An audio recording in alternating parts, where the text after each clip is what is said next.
Hello there. In this video, we're going to be looking at perpendicular lines, and in particular what that implies when it comes to the gradients of those lines. So first of all, we should know what perpendicular means. So two lines are perpendicular if they meet at a 90-degree angle. So for example, if I take this line here and this line here, then these are perpendicular because this is 90 degrees.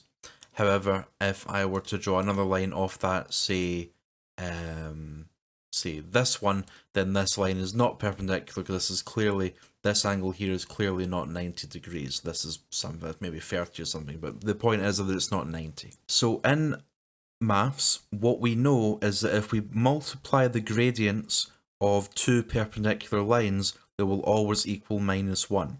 And let me just show you the proof of that. If you're not interested, then of course you can always skip along to the examples. But here's a proof. So here we have our usual coordinate plane.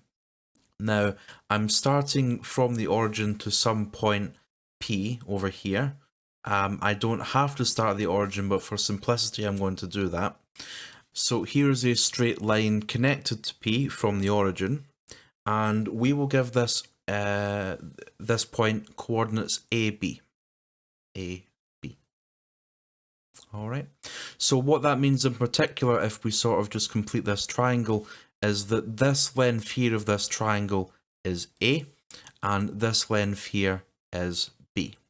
Now let's draw another straight line, which is perpendicular to this straight line.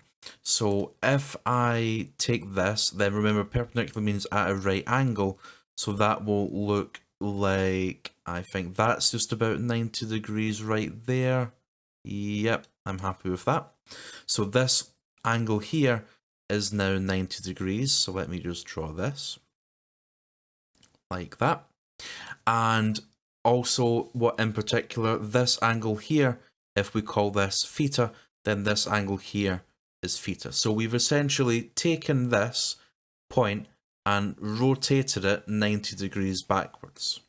So this is a 90-degree rotation. So again, we complete this triangle. So this side length here, if we notice, is now negative b because we're starting from the origin and now going backwards, so it's minus b. And this side length here is still a because we're going from the bottom up to the top. All right, so you see that we've just rotated this triangle 90 degrees to the left, which was the whole point of getting it for perpendicular lines. All right, so now let's look at the gradient. So if I call this line 1 and I call this line 2, then m of line 1 is equal to, and this is the reason why I started at the origin, so that will be y2 minus y1, which is b minus 0, which is just b, over a minus 0, which is just a. And then ml2 will be, let me see, so this point here will now be minus ba, right? Because minus b is the x component and a is the y component now. So the gradient there will be a over minus b. All right. And if we multiply these two gradients together, so we take the gradient, we'll just call it 1 now, multiplied by the second gradient, this equals b over a multiplied by a over negative b. These a's cancel, and these b's cancel, but this one leaves a -1. So you have 1 over 1 times 1 over -1, which is -1. And so therefore we get this formula. So in general, if I just write this over here, the gradient of m1 multiplied by m2 is equal to -1 if the two lines are perpendicular. So in this example, we're being asked to find the gradient of the line perpendicular to a line with gradient m equals 3 over 2. So let's do that. So we're going to use our formula that we just derived. So we'll say that m1 times m2 is equal to -1. We can say this because they're perpendicular. This isn't true for any gradient of any line. It's only true if the lines are perpendicular. In this case, they are. So we know that m1 is 3 over 2. So we'll say 3 over 2 times m2 equals -1. And then this is very easy to solve. We move the 2 over, we multiply both sides by 2, and we divide both sides by 3. And so in the end, we will get m2 equals -2 over 3. If you take the first gradient, flip it around and make it negative, you'll get this result. And some people do that, and that's perfectly fine as well. If you want to use the formula every single time, you can also do that. That's up to you. So here's a visual demonstration of what's just going on. So here we're starting with this line with positive gradient 3 over 2. And so if we draw any perpendicular line, such as this, or say another one down here, say this, so it can be perpendicular in the other way, then so these are perpendicular, these are at 90 degrees, and we see that either case they are negative gradients, and these will be -2 over 3.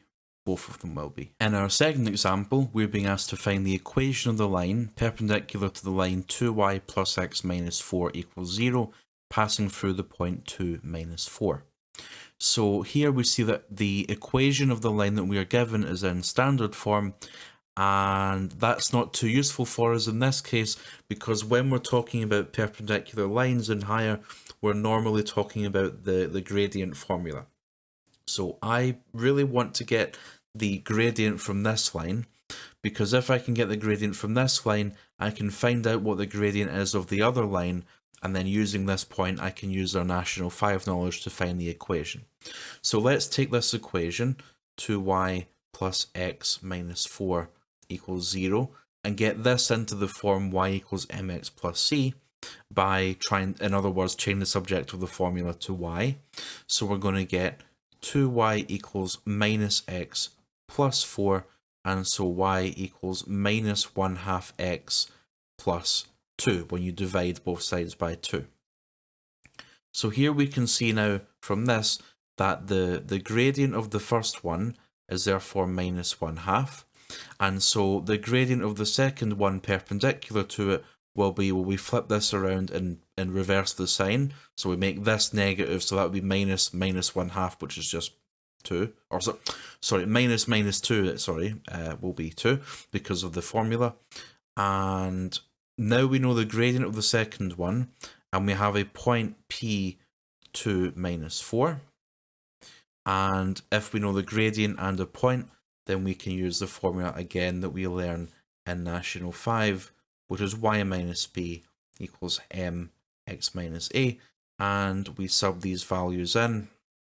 So again, I'm not going to go into detail about this. This is something you should already know. If you don't, then don't worry about it. Just look up a video on this. But in the end, we'll get that y equals 2x minus 8. So that's the equation of, just to be clear, this is the equation of the line which is perpendicular to this line.